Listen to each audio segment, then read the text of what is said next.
ฟังสถานีวิทยุกระจายเสียงพระพุทธศาสนา FM 104.5 เมกะเฮิรตซ์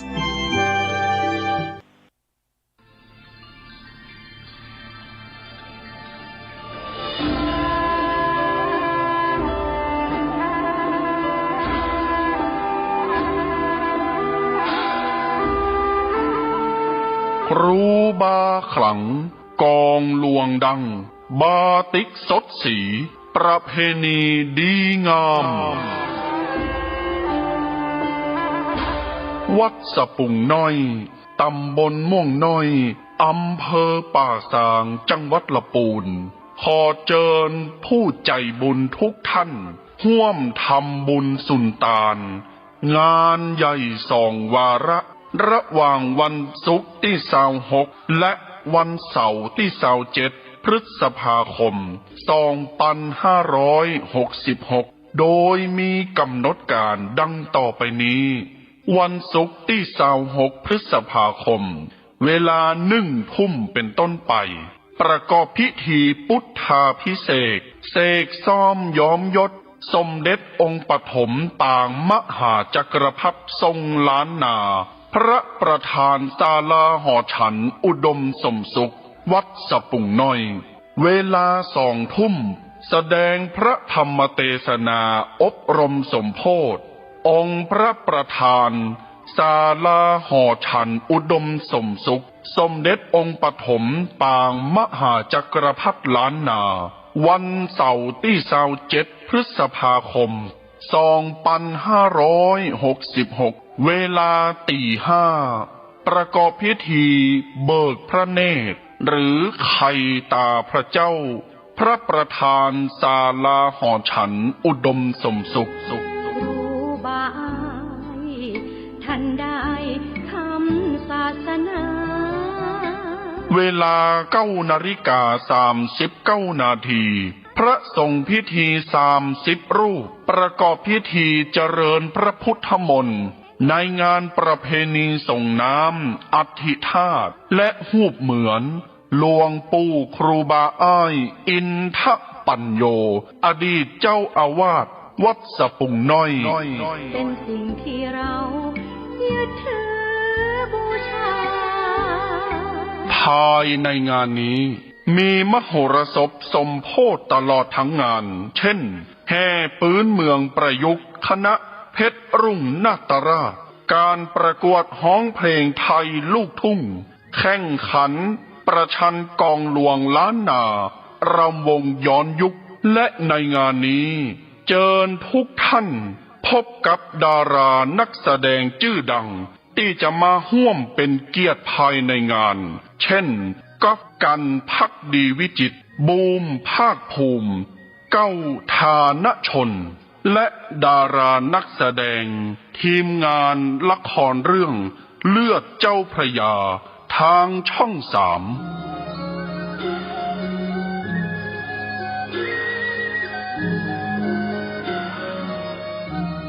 ติดต่อสอบถามร่วมทำบุญได้ที่พระสมุกฤตนิธิทัศน์เจ้าอาวาสวัดสะปุงน้อยเบอร์โทรศัพท์063-756-1681กินตาลหยาดน้ำนาบุญหลวงหลายจักสุขสบายจาดนี้ปลายหน้า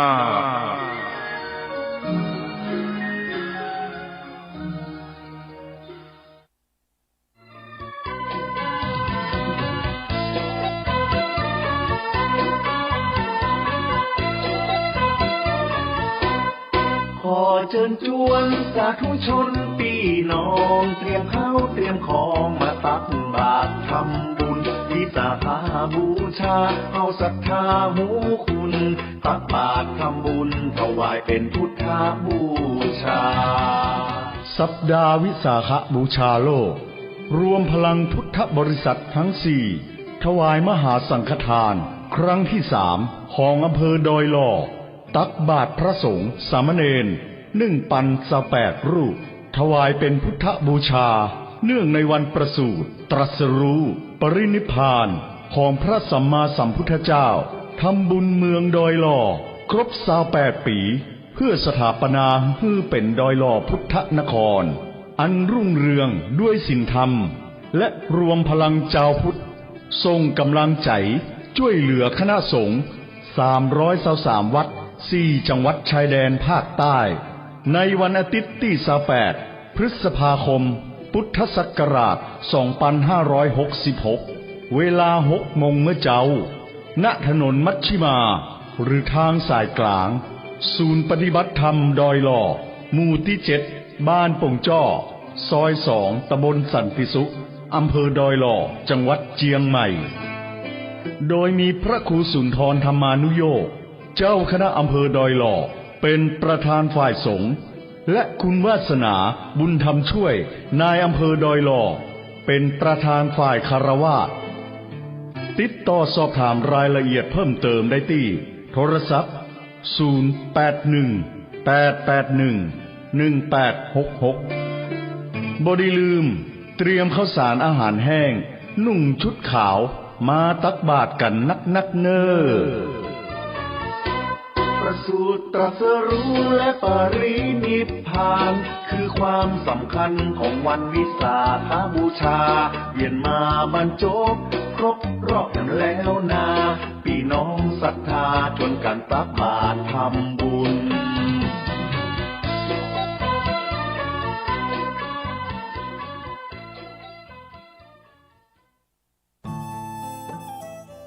ท่านกำลังติดตามรับฟังสถานีวิทยุกระจายเสียงพระพุทธศาสนาแห่งชาติและสังคมคลื่นเพื่อการศึกษาพระพุทธศาสนาและวัฒนธรรมระบบ FM 104.5 เมกะเฮิรตซ์รายการต่อไปเป็นรายการคดีโลกคดีธรรม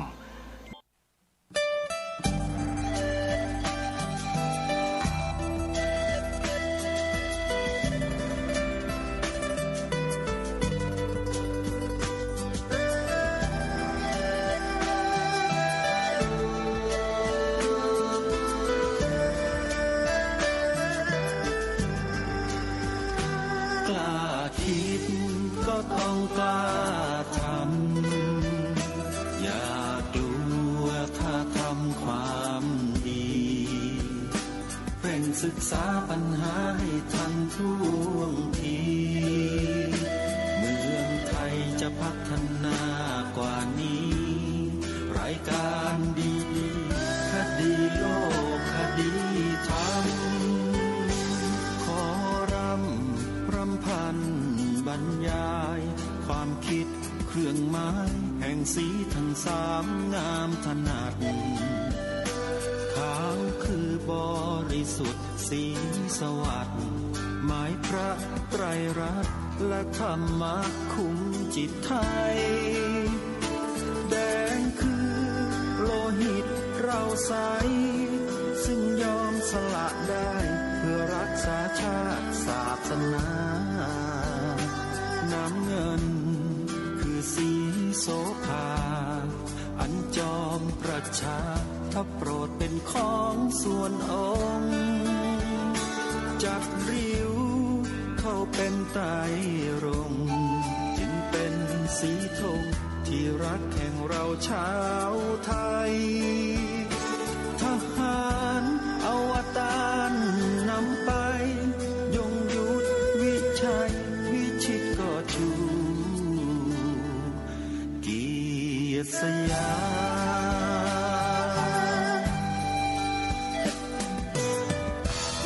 ประเทศไทยที่เจริญมั่นคงมาได้จนถึงทุกวันนี้มิได้เกิดขึ้นจากความหวาดกลัวอย่างคลาดเขลาแต่บรรพบุรุษไทยของเราทุกยุคทุกสมัยล้วนแต่มีความกล้าหาญและชาญฉลาดปกป้องเอกราชสร้างชาติให้เกิดความมั่นคงโดยมีธงแห่งพระไตรรัตน์เป็นเครื่องนำชัยจึงเป็นที่มาที่ไปของรายการคดีโลกคดีธรรมกล้าคิดก็ต้องกล้าทำอย่ากลัวถ้าทำความดีเร่งศึกษาปัญหาให้ทัน ท่วงทีเมืองไทยจะพัฒนากว่านี้รายการดีๆคดีโลกคดีธรรมรายการดีๆคดีโลกคดีธรรม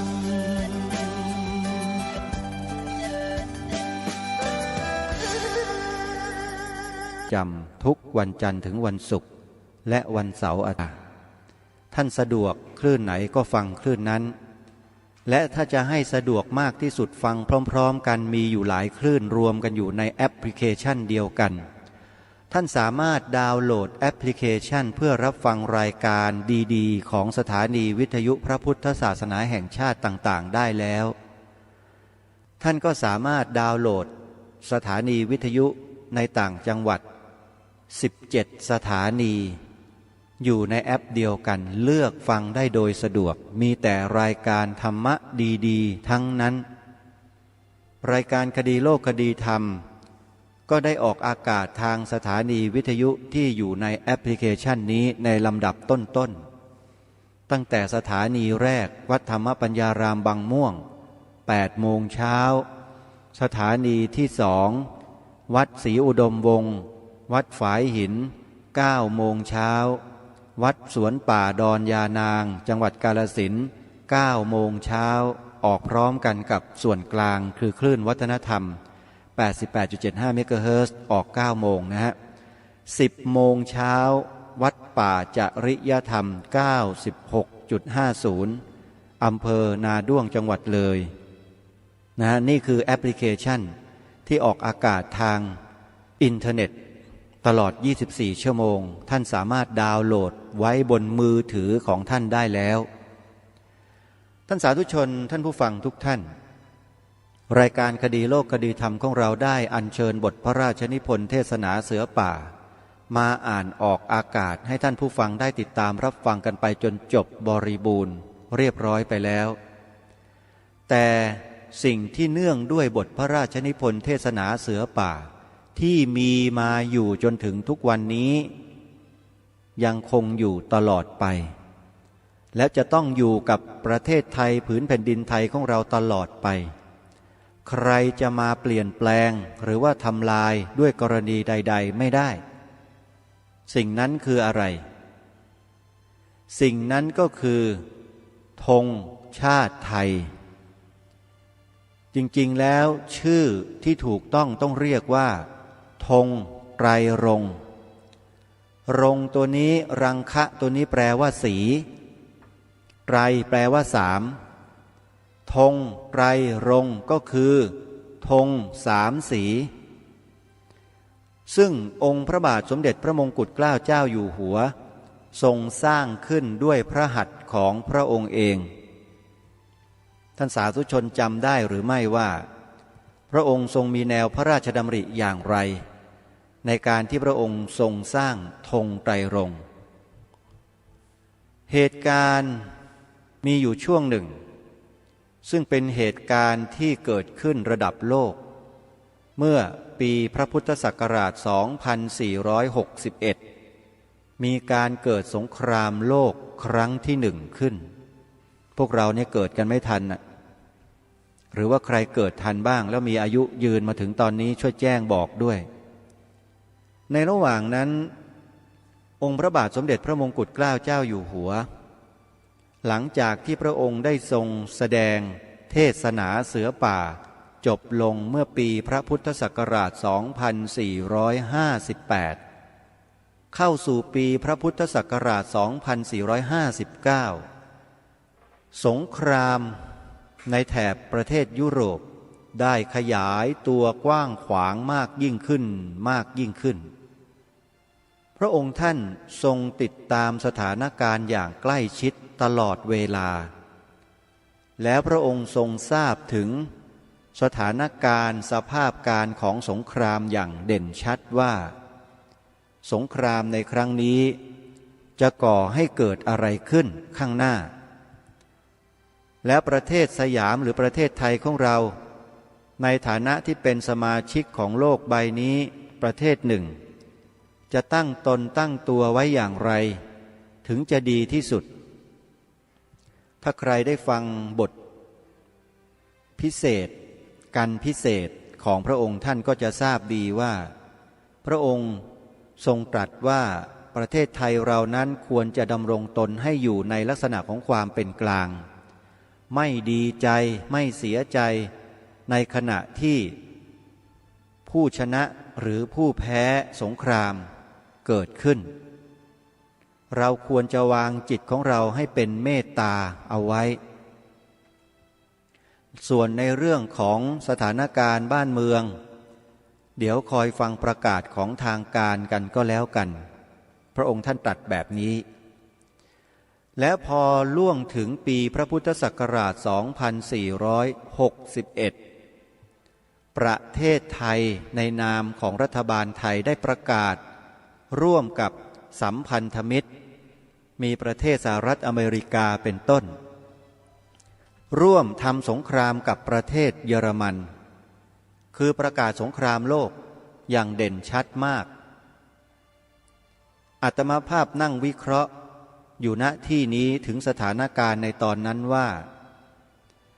พระองค์ท่านและรัฐบาลในพระองค์ท่าน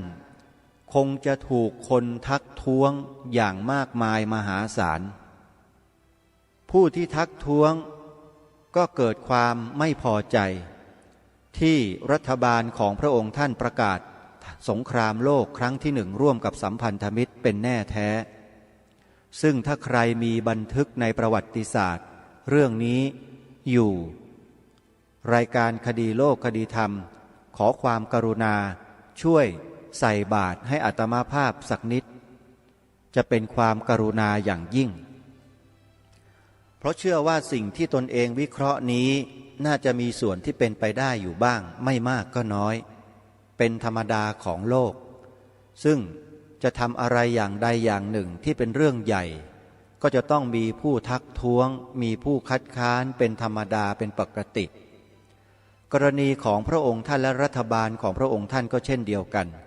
ในรัชสมัยของพระองค์ที่ทรงประกาศสงครามโลกกับเยอรมันร่วมกับสัมพันธมิตรนั้นก็น่าจะมีคนไม่เห็นด้วยเป็นแน่แท้ในการไม่เห็นด้วยครั้งนั้นเนี่ยก็จะต้องมีรายละเอียดคือการแสดงเหตุแสดงผลต่างๆแล้วน่าจะมีการทำการบันทึกและจารึกเอาไว้แน่นอนเพราะฉะนั้นถ้าใครมีรายละเอียดเกี่ยวกับเรื่องดังกล่าวนี้รายการคดีโลกคดีธรรมขอบิณฑบาตช่วยส่งข้อมูลมาให้ทางรายการสักทีหรือถ้าใครมีข้อมูลในส่วนอื่นๆอย่างไรก็ช่วยแจ้งให้ทราบจะเป็นความกรุณาอย่างยิ่ง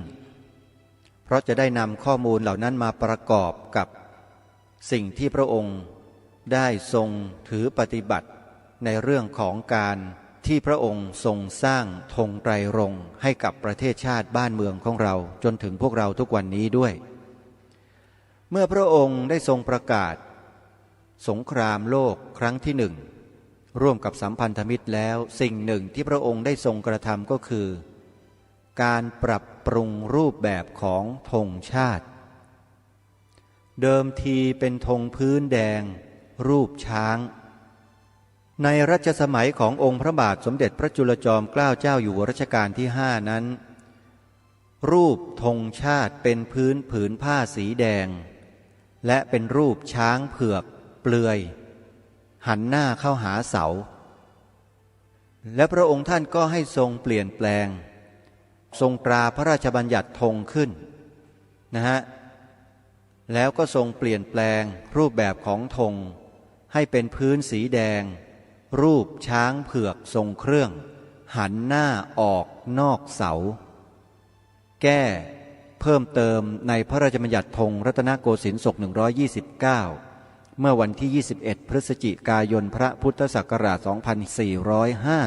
2459ซึ่งยังไม่ครบ100ปีนะยังไม่ครบจะครบในเดือนพฤศจิกายนซึ่งลักษณะธงที่พระองค์ทรงเปลี่ยนเป็นธงพื้นแดงกลางเป็นรูปช้างเผือกทรงเครื่องยืนแท่นหันหลังเข้าเสานี่แหละคือธงที่พระองค์ทรงเปลี่ยน จากรัชสมัยขององค์พระบาทสมเด็จพระจุลจอมเกล้าเจ้าอยู่หัวรัชกาลที่ 5แล้วก็ทรงประกาศให้เริ่มบังคับใช้ตั้งแต่วันที่ 1 มกราคมพระพุทธศักราช 2459 เป็นต้นไปไม่ทราบว่าจะผิดหรือเปล่านะตรงนี้ต้องขออภัยท่านผู้ฟังด้วยเพราะว่าข้อมูลที่ได้มาเป็นอย่างนี้ในปีพระพุทธศักราช 2460 ได้มีการแก้ไขลักษณะธงชาติอีกครั้งหนึ่งเนื่องจากขณะนั้นประเทศไทยได้ประกาศตนเข้าร่วมกับฝ่ายสัมพันธมิตรเพื่อรบกับเยอรมันออสเตรียและฮังการีในสงครามโลกครั้งที่ 1พระบาทสมเด็จพระมงกุฎเกล้าเจ้าอยู่หัวทรงพระราชดำริว่าการประกาศสงครามครั้งนี้นับเป็นความเจริญก้าวหน้าขึ้นขั้นหนึ่งของประเทศสมควรจะมีสิ่งเตือนใจสำหรับวาระนี้ไว้ในภายหน้าสิ่งนั้นควรได้แก่ธงชาติทรงเห็นว่าลักษณะที่ได้แก้ไขไปแล้วเมื่อปีพระพุทธศักราช 2459 นั้นยังไม่สง่างามเพียงพอจึงทรงพระกรุณาโปรดเกล้าโปรดกระหม่อมให้เพิ่มแถบสีน้ำเงินแก่ขึ้นอีกสีหนึ่งเป็น3 สีตามลักษณะธงชาติของนาประเทศที่ใช้กันอยู่โดยมากขณะนั้นเพื่อให้เป็นเครื่องหมายว่าประเทศไทยได้เข้าร่วมเป็นน้ำหนึ่งใจเดียวกับฝ่ายสัมพันธมิตรเพื่อต่อต้านปราบปรามฝ่ายอธรรมอีกประการหนึ่งสีน้ำเงินก็เป็นสีประจำพระชนมวาลเฉพาะพระองค์ด้วยจึงเป็นสีที่สมควรจะประกอบไว้ในธงชาติไทยด้วยประการทั้งปวงจากนั้นพระองค์ก็ทรงตราพระราชบัญญัติธงขึ้นใหม่ทรงตราพระราชบัญญัติธงขึ้นใหม่ในปีพระพุทธศักราช 2460 วันที่ 28 กันยายนทรงประกาศใช้พระราชบัญญัติดังกล่าวและธงไตรรงค์จึงกลายเป็นธงชาติไทยตั้งแต่บัดนั้นเป็นต้นมา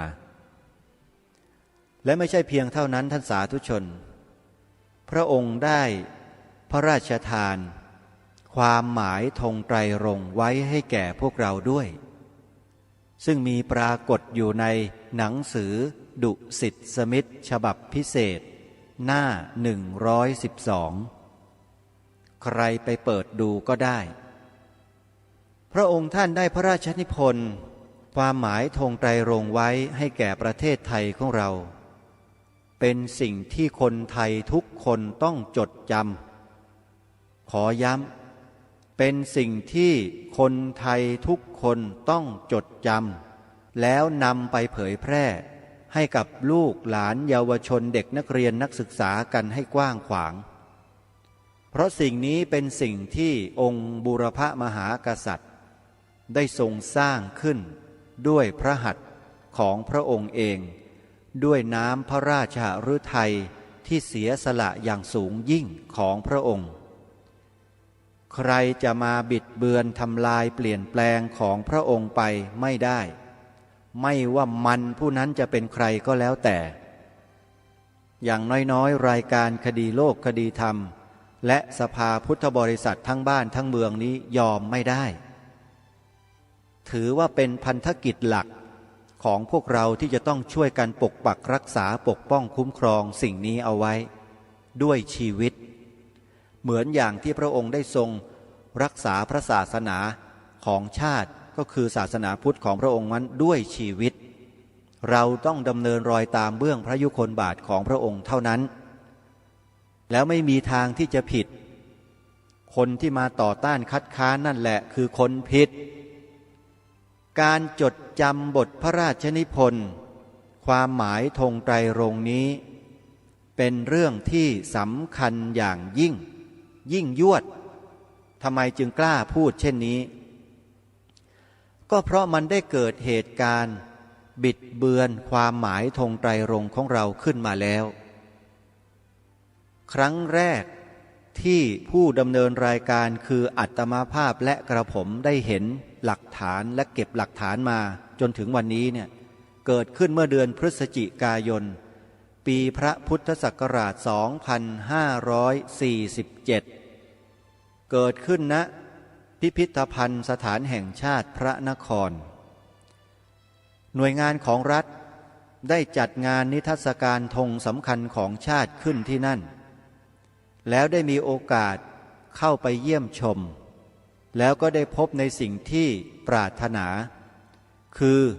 ธงธรรมจักรเจตนาต้องการไปดูอย่างเดียวเลยว่านิทรรศการธงสำคัญของชาตินี้จะมีธงธรรมจักรอยู่ในนิทรรศการนี้ด้วยหรือไม่เจตนามีเท่านี้จริงๆไม่ต้องการดูอย่างอื่นเลยเพราะรู้อยู่แล้วเมื่อเข้าไปพบว่ามีธงธรรมจักรเป็นธงสำคัญของชาติอยู่ก็เกิดความปลื้มปิติยินดีอย่างบอกไม่ถูกในวันนั้นเมื่อดูเสร็จก็เดินทางออกเพื่อจะกลับสู่อาวาสปรากฏว่าทางผ่านด้านหน้าของการจัดงานมีเอกสารแผ่นพับแจกอยู่ด้วยก็เลยหยิบมา2 ชุดรู้อย่างนี้หยิบมาสักปึ้งใหญ่ๆก็ดีหยิบมา2 ชุดนะฮะยังอยู่เลยนี่อยู่ในมือนี่ฮะแผ่นพับนี่แผ่นเล็กๆนี่นะฮะปรากฏว่าเมื่อคลี่ดูข้อความเขียนดีฮะต้นเขียนดีมากแต่พอลงท้ายปรากฏว่ามีปัญหาทันทีความรู้สึกในใจที่เกิดขึ้นตอนนั้นบอกเลยว่าเป็นเรื่องคือพูดอย่างนี้ในใจจริงๆเป็นเรื่องแล้วแล้วก็ยังไม่อ่านตอนนั้นเก็บแล้วเดินกลับเข้ามาในอาวาสของตนเองซึ่งอยู่ใกล้ๆก็มานั่งศึกษามานั่งอ่านนั่งดูซิว่าหน่วยงานไหนอะไรใครเป็นคนทำจัดนิทรรศการนี้ยังไงเก็บรายละเอียดไว้ทั้งหมดถ่ายเอกสารแล้วก็แจกไปให้เพื่อน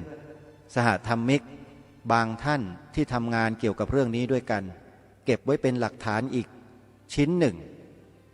ก็เท่ากับว่าหลักฐานชิ้นนี้ตกอยู่ที่เพื่อนสหธรรมิก1 ชิ้นและอยู่ที่อาตมาภาพ1 ชิ้นได้ทำการถ่ายเอกสารแล้วก็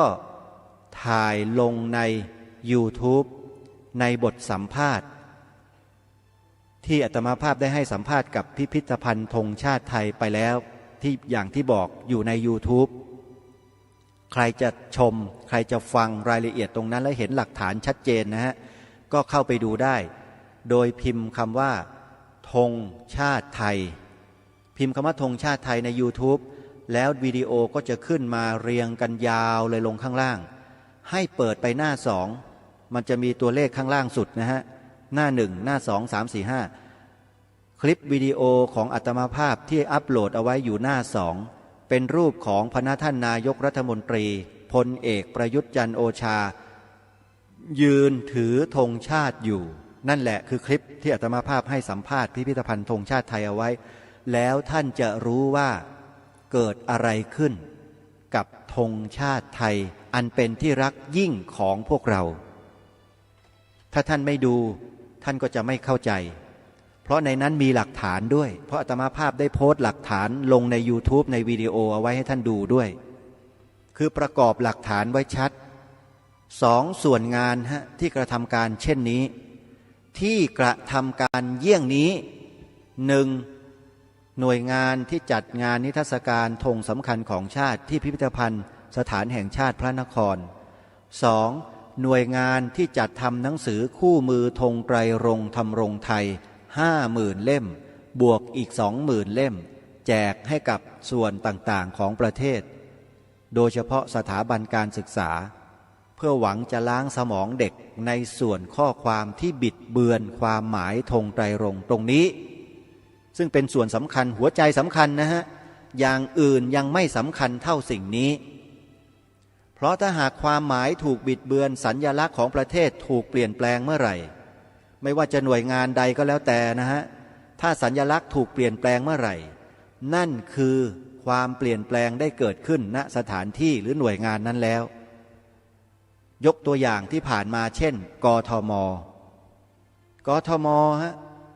ธงประจำกทมเดิมเนี่ยเป็นพื้นสีขาวรูปพระอินทร์ทรงช้างเอราวัณสีเขียวแต่ตอนนี้มันกลับกันผืนธงเป็นสีเขียวแต่ช้างเอราวัณแล้วก็พระอินทร์เป็นสีขาวท่านคิดว่ามันเกิดอะไรขึ้นล่ะท่านก็ลองคิดเอา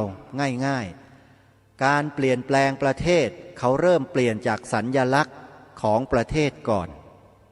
โดยเฉพาะประเทศไทยของเราสัญลักษณ์เปลี่ยนแล้วยอมรับความจริงไหมล่ะว่าเปลี่ยน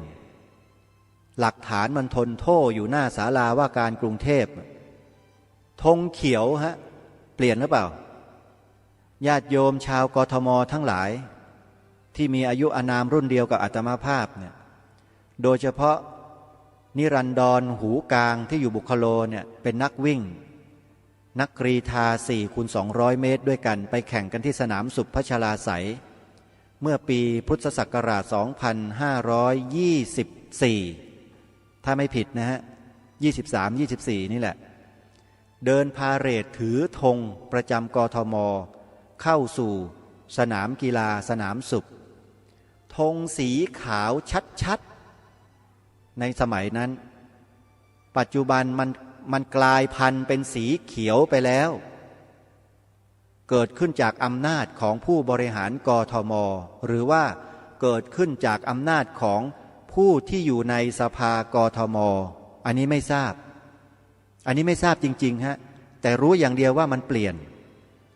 แล้วการเปลี่ยนแปลงในลักษณะเช่นนี้ความหมายมันเปลี่ยนไปด้วยเมื่อความหมายเปลี่ยนมันจะส่งผลถึงอะไรต่อไม่อะไรมันก็จะเปลี่ยนไปด้วยท่านอย่าคิดว่าตราสัญลักษณ์ต่างๆเหล่านี้ไม่มีความหมายนะมีความหมายเป็นที่สุดลองดูต่างว่าธงไตรรงค์ของเราถ้าเปลี่ยนไปเป็นธงสีอื่นท่านคิดว่ามันจะเกิดอะไรขึ้นกับประเทศนี้คิดกันง่ายๆหน่วยงานของรัฐเหมือนกันตราสัญลักษณ์กระทรวงศึกษาธิการที่เป็นเสมาธรรมจักรตอนนี้ตัวอักษรย่อ4ตัวหายไปหรือยังน่าจะหายไปแล้วก็ค่อยจะเลือนหายไปเรื่อยๆแล้วมันเกือบจะหายไปทั้งตราสัญลักษณ์มาครั้งหนึ่งแล้วเมื่อคราวที่ร่างพระราชบัญญัติการศึกษาศาสนาและวัฒนธรรมกำลังจะออกมาในช่วงนั้นและองค์กรชาวพุทธได้ออกไปแห่กันออกไปที่ท้องถนนแล้วไปประท้วงกันให้ยกเลิกร่างพระราชบัญญัติดังกล่าวนี้เพราะว่ามีอันตรายต่อประเทศชาติบ้านเมืองและพระพุทธศาสนาอย่างร้ายแรงปรากฏว่าร่างนั้นก็ตกไปจริงๆท่านสาธุชนทุกท่านอย่าประมาทผู้ที่คนอื่นเขาส่งเข้ามาปลอมแปลงเพื่อทำลายพระพุทธศาสนาเราทั้งหลายควรระวังรู้เท่าไว้จึงจะควรนี่คือพระราชดำรัสตรัสเตือนขององค์พระมหากษัตริย์รัชกาลที่6ในบทพระราชนิพนธ์เทศนาเสือป่าอันนี้เราประมาทไม่ได้รายการคดีโลกคดีธรรมที่เกิดขึ้นมาทุกวันนี้ก็เพราะสำนึกในพระมหากรุณาธิคุณเป็นล้นพ้นของพระองค์ท่านไม่ได้เกิดขึ้นมาเพราะความบ้าบิ่นความอยากดังอย่างที่หลายๆคนคิดไม่ใช่คุณดูเนื้อหาสาระที่นำเสนอในแต่ละช่วงแต่ละตอนแต่ละวันดูจะรู้ว่ามันเป็นสาระหรือไม่และสิ่งเหล่านี้มันเป็นประวัติศาสตร์มันเป็นสมบัติของชาติแล้วเมื่อถูกกระทำอย่างนี้พูดถึงถามว่ามันเป็นความไร้สาระมันเป็นความอยากเด่นอยากดังตรงไหนถามหน่อยมีแต่สุ่มเสี่ยงต่อชีวิตของตนเองด้วยซ้ำไปทำไมต้องทำล่ะที่ต้องทำก็เพราะพระองค์ท่านทรงฝากไว้ให้กับเราคนไทยทุกคนที่ต้องช่วยกันรักษาพระศาสนานี้ไปจนชั่วกาลปวสานไงในบทพระราชนิพนธ์เทศนาเสือป่าที่พระองค์ตรัสไว้และพระองค์ไม่ใช่สัตว์อย่างเดียวพระองค์ท่านก็ทรงปฏิบัติด้วยเช่นกันข้าพเจ้าจะรักษาพระศาสนาของชาติด้วยชีวิตเห็นไหมเห็นหรือยังด้วยชีวิตนะ แล้วถามว่าเราเป็นใครอ่ะเราจะมานอนกินลมกันอยู่โดยที่ไม่รับผิดชอบต่อชาติบ้านเมืองต่อพระศาสนาของชาติของเราหรือถามหน่อยถามเสียงดังๆแบบนี้แหละถามคนไทยด้วยกันนี่แหละอย่าให้เปิดเพลงนี้เลยถามคนไทยเคยฟังไหมฮะเพลงเนี้ยถามคนไทยที่เขามีบทสร้อยว่าวิญญาณปู่จะร้องไอ้ลูกหลานอะไรนั่นน่ะนี่แหละเพลงนี้แหละเขาเรียกว่าถามคนไทยไทยฆ่าไทยให้ชาติอื่นปองวิญญาณปู่จะร้องไอ้ลูกหลานอะไรคำนี้ไม่อยากจะพูดออกเพราะว่ามันแรงมากแต่ทุกคนก็รู้ว่าคำนี้คืออะไรนะฮะบรรพบุรุษของเราแต่โบราณปกบ้านป้องเมืองคุ้มเหย้าเสียเลือดเสียเนื้อมิใช่เบาหน้าที่เรารักษาสืบไปลูกหลานเหลนโหลนภายหน้าจะได้มีพระสุธาอาศัยอนาคตจะได้มีประเทศไทยไม่ยอมให้ผู้ใดมาทำลายถึงขู่ฆ่าล้างโคตรก็ไม่หวั่นจะสู้กันไม่หลบหนีหายสู้ตรงนี้สู้ที่นี่สู้จนตายสู้จนเป็นคนสุดท้ายก็ลองดูบ้านเมืองเราต้องรักษาอยากทำลายเชิญมาเราสู้เกียรติประวัติของไทยเราเชิดชูเราสู้ไม่ถอยจนก้าวเดียวคืออะไรสิ่งนี้คืออะไรคือน้ำพระราชฤทัยขององค์พระบาทสมเด็จพระเจ้าอยู่หัวรัชกาลปัจจุบันที่ทรงกลั่นกรองออกมาจากน้ำพระราชฤทัยมาเป็นบทเพลงพระราชนิพนธ์เราสู้เป็นบทเพลงพระราชนิพนธ์ของพระองค์ท่านความฝันอันสูงสุดก็เช่นกันบทเพลงเหล่านี้เราเคยนำมาเปิดฟังกันไหมไม่เคยเดี๋ยวนี้หายไปแล้วจิตสามัญสำนึกของคนไทยก็หายไปด้วยเพราะว่าฝ่ายรัฐบาลกรมประชาสัมพันธ์และสื่อต่างๆไม่นำมาเปิดอยุธยาเมืองเก่าของเราแต่ก่อนจิตใจอาวรณ์มาเล่าสู่กันฟังอยุธยาแต่ก่อนนี้ยังเป็นดังเมืองทองของพี่น้องเหล่าคนไทยเป็นบทเพลงรำวงที่ร้องกันทั่วทั้งแผ่นดินมันหายไปไหนและหายไปได้อย่างไรศึกบางระจันจำให้มั่นพี่น้องชาติไทยเกียรติประวัติสร้างไว้แด่ไทยพวกเรารุ่นหลังแม้ชีวิตย่อมพิชิตเพราะชาติอับปางอันนี้อาจจะผิดเพี้ยนบ้างนะเพราะนานมากแล้วเป็นบทเพลงร้องรำวงกันทั่วทั้งแผ่นดินหายไปไหนใครเป็นคนทำให้มันหายไปมันหายไปจากจิตใจของคนไทยจริงๆท่านเราลืมชาติตัวเองกันแล้วนะทุกวันนี้ยอมรับกันหรือเปล่า